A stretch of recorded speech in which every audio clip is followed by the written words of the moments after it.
30 years ago, Benjamin Netanyahu, when he became prime minister of Israel, with his American advisors, launched a project called Clean Break.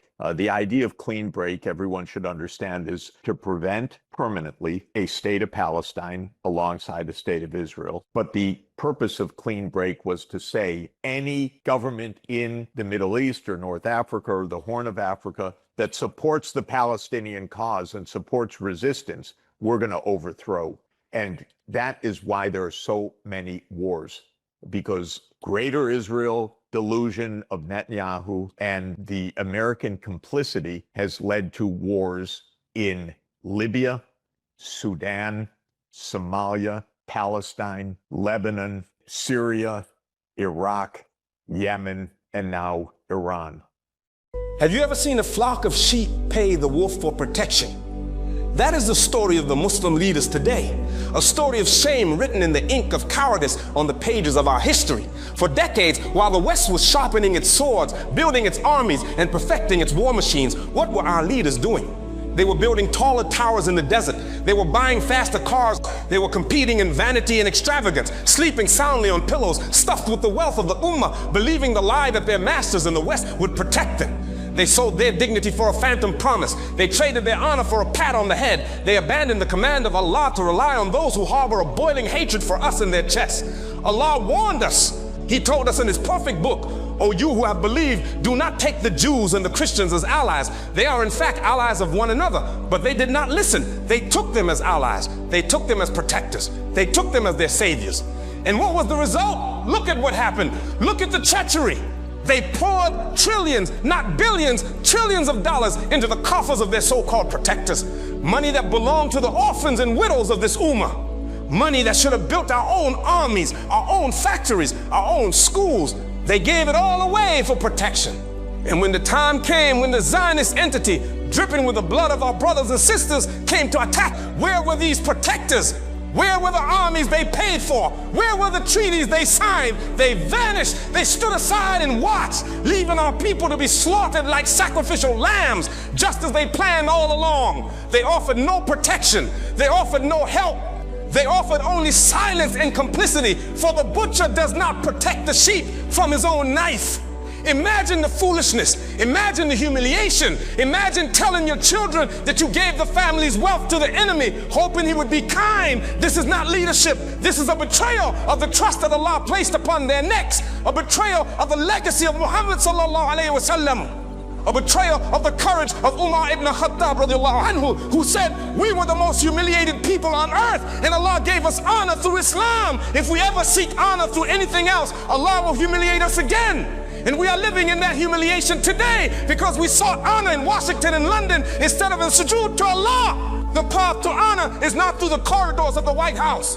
The path to security is not through alliances with the enemies of Allah. The path to victory is clear, and it has not changed.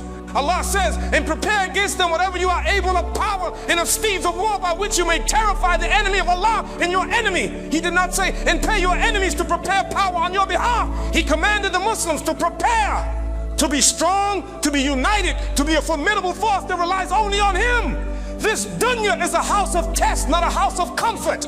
They chose comfort over courage. They chose luxury over legacy. They chose the fleeting friendship of the disbeliever over the eternal promise of Allah. We, the Ummah, must awaken from this slumber. We must wash this filth of dependency from our minds. We must teach our children that our only protector is Allah. Our only guide is the Quran. Our only leader is Muhammad sallallahu alaihi wasallam. Our strength is not in foreign armies. Our strength is in our faith, our unity, and our willingness to stand for the truth, even if we are standing alone. Let them have their crumbling alliances. We have the rope of Allah, and it will never break. Let them trust in their jets and their tanks. We trust in the one who says be, and it is. The deception is over. The lie has been exposed. Now is the time for truth. Now is the time for courage. Now is the time for the warriors of this ummah to rise again. We are an incredibly ruthless country. The amount of murder and mayhem that we've created around the world is just unbelievable. You know, I was looking at a study the other day put out by Lancet, which is a scientific journal. And they did a study. This was put out, you can see it on the internet. It was put out in November. of 2025. And what the article did was it looked at sanctions, American sanctions, from 1971 to 2021, 1971 to 2021. And it asked what were the consequences of those sanctions. And we murdered 38 million people. 38 million people. The amount of havoc we have wrought on the Middle East in recent years is just stunning. You think about the consequences of the Iraq War, what we do in places like Venezuela, Cuba, Iran. You understand we're using this tremendous economic leverage we have to basically starve people, to make them suffer, to inflict great punishment on them so that they'll rise up against their government. You understand that this is what we're doing in Venezuela. This is what we're doing in Iran. We're inflicting massive punishment on these people. Given all that, I find it very difficult to talk about the United States as a noble country. I just don't think that we are exceptionally virtuous when it comes to foreign policy. Assalamu alaikum. With the American, Israeli and Iran war going on now just over a month, and with both sides claiming gains and defeating others, the whole world, I think, has been put on a very emergency, dangerous path, and everyone with the crisis in oil, in gas, and on which the whole industry, food items, and transportation through the various oceans, been carried out. And the guilty party in this is the both.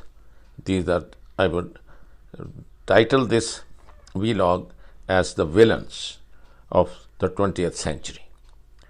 And the villains of the 20th century I will prove both by facts and giving you the comments by very learned people and people who are not biased, who are neutral and are credible, and not on social media. And you hear one side, having prejudice for the other, claiming that or blaming each other.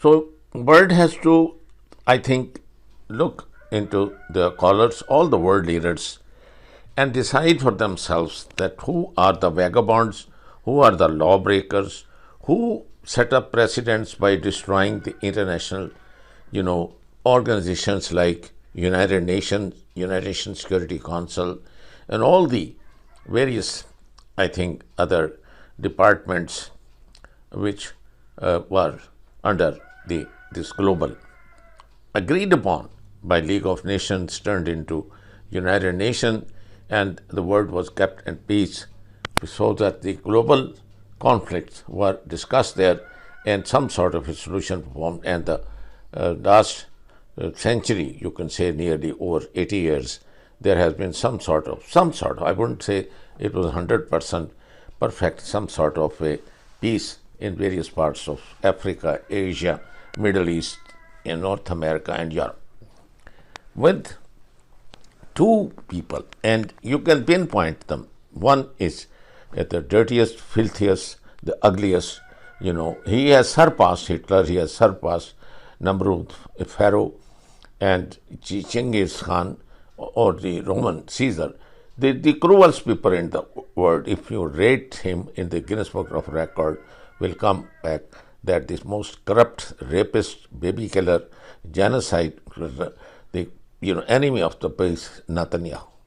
One person whose life should have been taken care of and sacrificed by their own people, instead of putting blame on the Palestinian people who suffered for the last century and a half in the hands of immigrants who came seeking for help, food and shelter.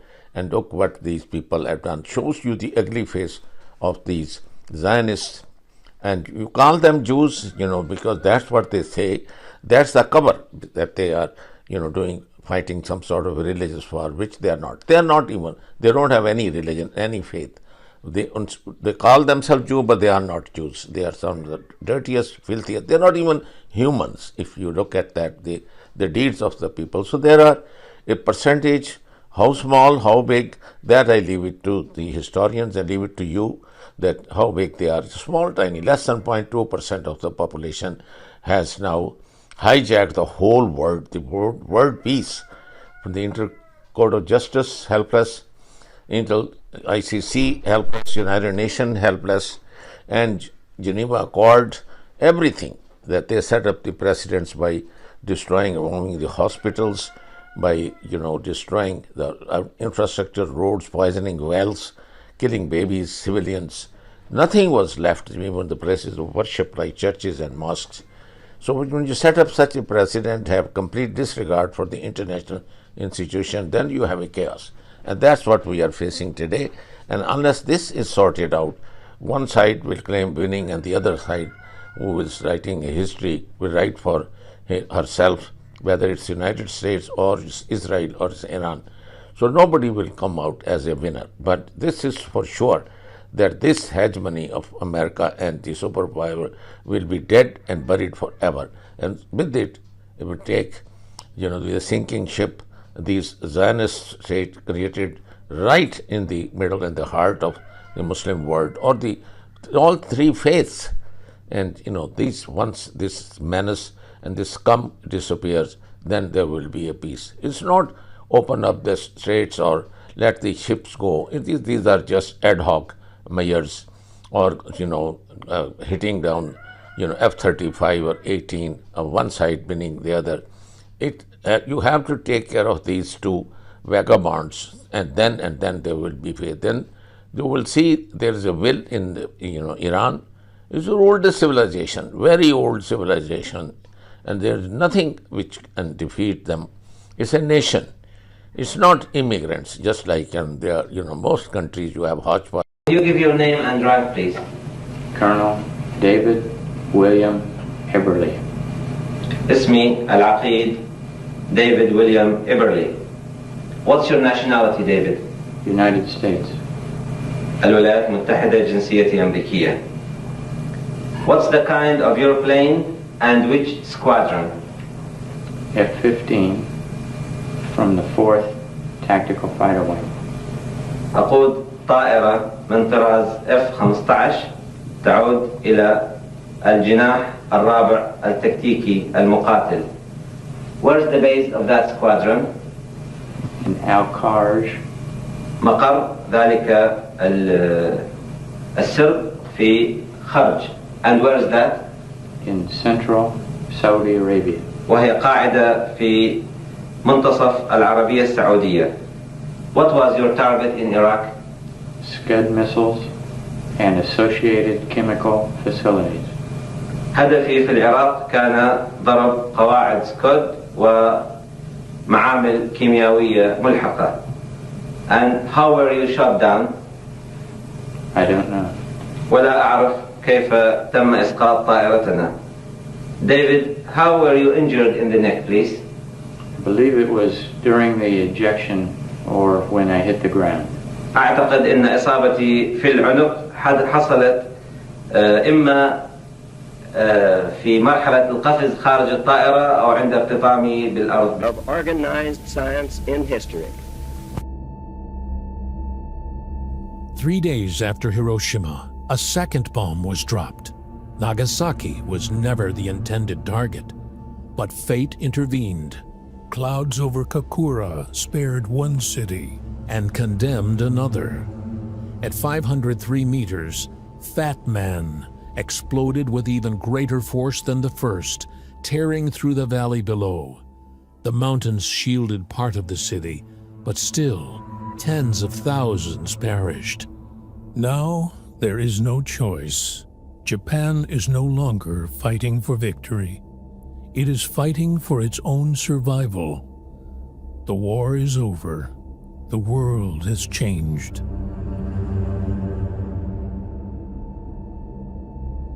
August 5th.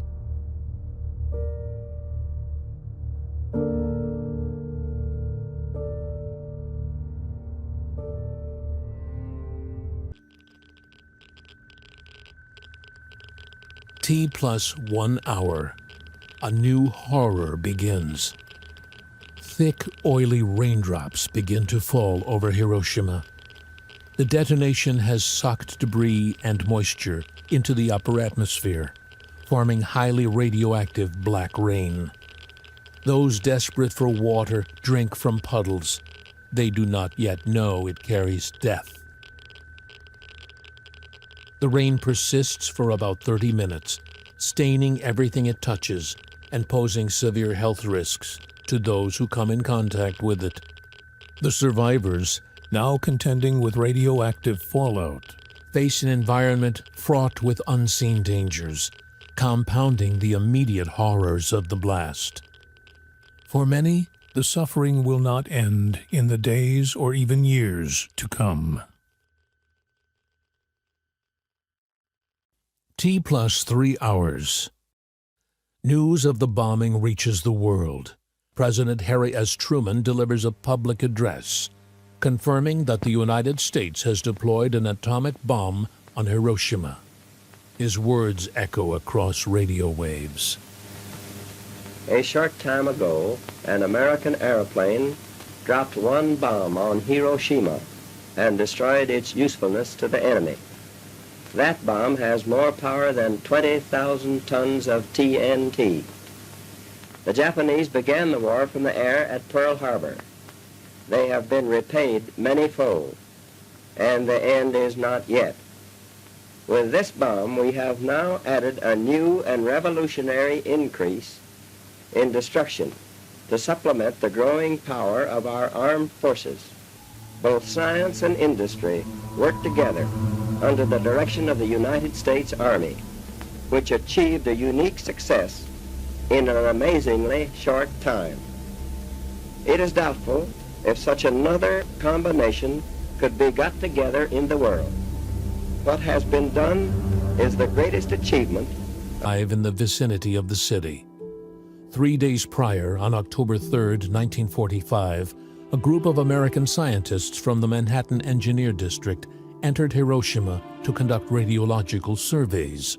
These scientists meticulously measured radiation levels, assessed structural damage, and documented the bomb's effects on the city's infrastructure and population. Their findings provided crucial data that would influence future understandings of nuclear fallout and its long-term consequences. The devastation you see here was caused by the explosion of the bomb above this 0 point. Only the strongest buildings are left standing, and they are gutted. Looking north from 0 point, this is what was left. The aftermath of war, the whole mankind should worry about is that the people, these villains and these crazy tyrants, scum of this society and dirt and filth of this society, have their own children either in Florida, in Mar-a-Lago, or they are sitting there in the beach in California. So the one who are captured or die, or you could see are wounded, or they suffer from leukemia, or die of cancer, or starvation, or because of the effect of radiations, the long-term effect, all the earth, all the neighboring countries like Pakistan, Turkey, and all the Gulf states, Saudi Arabia, India, nearly half the world's population will get affected. The Arabian Sea, the Indian Sea, the Mediterranean, all this water will become radioactive, and especially the last 48 hours, the devastation caused to the power producing plants can emit radiation, and very likely it's going to be radioactive. And that's the adventure. Again, the same culprit who did that nearly 80-90 years ago in Hiroshima, and it's repeating itself with the same villain, same dirt, same filth, same terrorist. United States of America, along with Israel, is doing this thing, or have they done it? And now you look at the pilot captured, and you at the same time you see for yourself that the world must wake up and get rid of these two people. If the Americans are not going to impeach this man and get rid of him, or the Zionists are not going to get rid of this man, then the world has no hope.